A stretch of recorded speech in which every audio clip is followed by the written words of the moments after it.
Ya, Gubernur DKI Jakarta Anies Baswedan mengizinkan reklamasi kawasan wisata Ancol dan juga Dufan dengan total 155 hektar.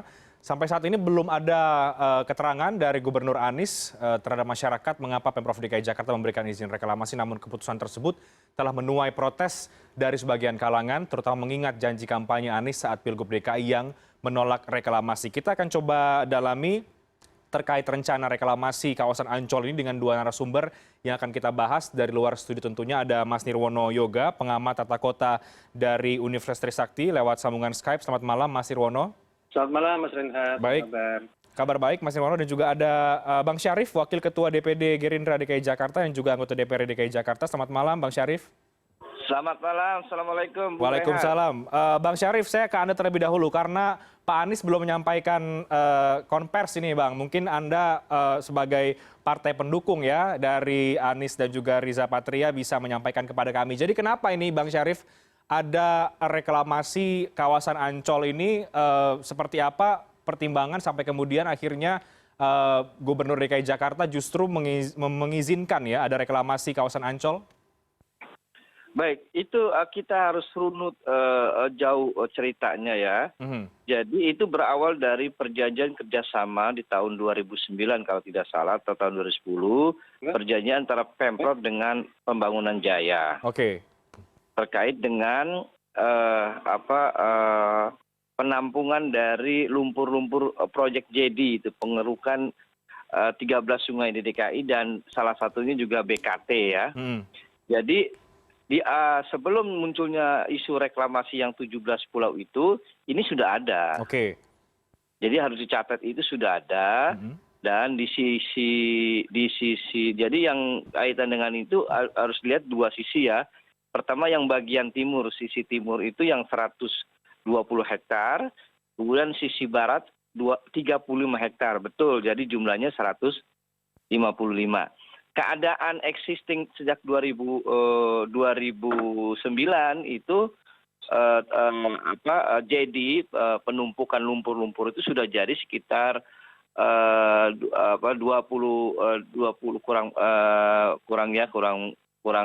kurang dari 20 hektar, dan itu sudah terbentuk. Kemudian kalau urusan reklamasi itu kan cantelannya di Perpres. Kemudian di DKI kita waktu itu bikin perda, masih ingat Bung Renhat ya.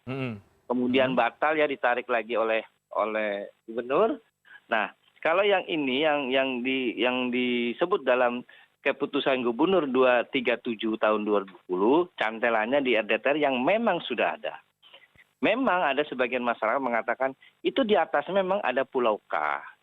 Yang sisi timur di atasnya ada Pulau L, gambar peta yang diributkan dulu, janji kampanye Pak Anies yang akan stop. Jadi di bawahnya inilah ada 120 hektar di sisi timur, kemudian sisi baratnya 35 hektar, di gambar atasnya ada Pulau K. Jadi memang irisannya sangat tipis. Jadi sehingga di dalam keputusan gubernur itu menyebut perluasan kawasan rekreasi dunia fantasi dan Ancol, Taman Impian Jaya Ancol.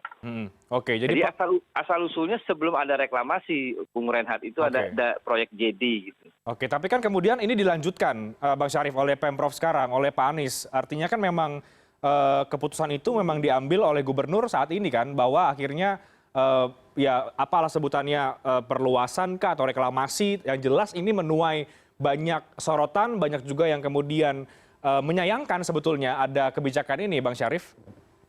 Iya, jadi begini, jadi membacanya harus utuh. Jadi kan yang 100 hektar itu kan 120 hektar sudah terbentuk sebagian.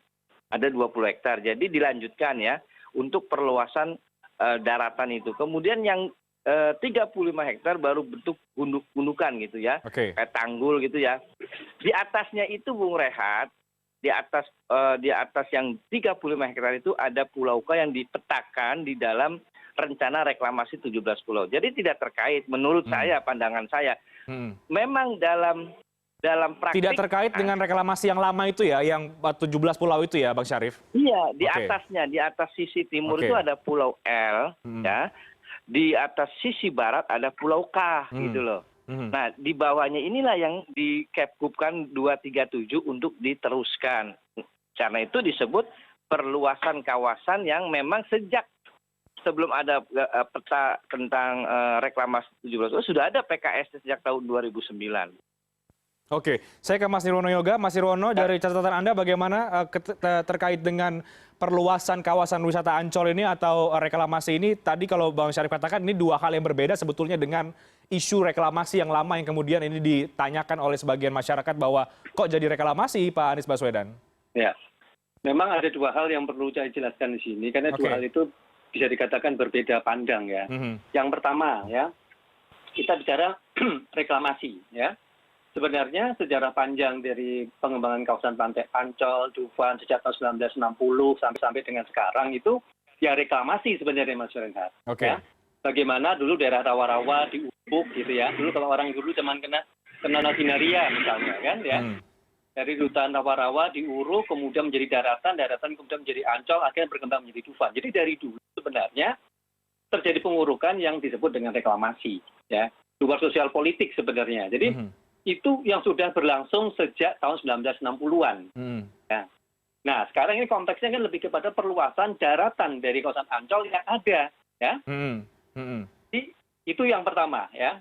Ini terkait yang dikatakan oleh Pak Sari tadi, bahwa program Jakarta Emergency Bridging Initiative, ya, sejak tahun 2005, 2009, kemudian berlanjut dengan sekarang ini adalah program penanganan banjir, mana salah satu programnya adalah pengurukan sungai, waduk-waduk yang ada di Jakarta.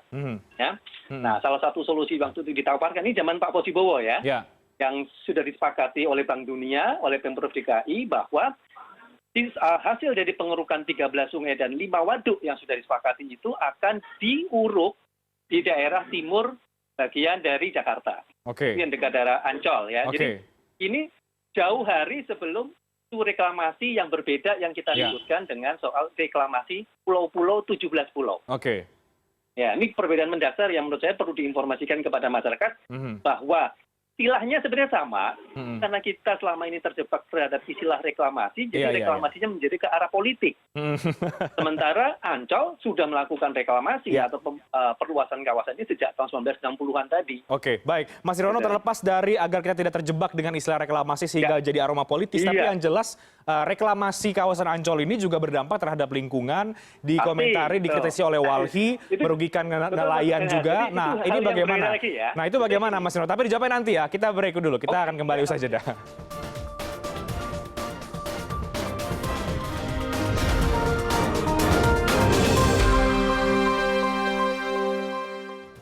Saya langsung ke Pak Nirwono, silakan Pak Nirwono. Jadi bagaimana dengan istilah reklamasi tapi juga ini berdampak terhadap lingkungan, kepada masyarakat, kepada nelayan yang juga sebetulnya terdampak juga ketika isu reklamasi yang 17 pulau tadi. Betul. Jadi dari studi terakhir ya, yang pantai utara Jakarta itu adalah 32 km. Ya. Muara Angke dengan hutan rawanya itu hanya tersisa 3 km. Ya.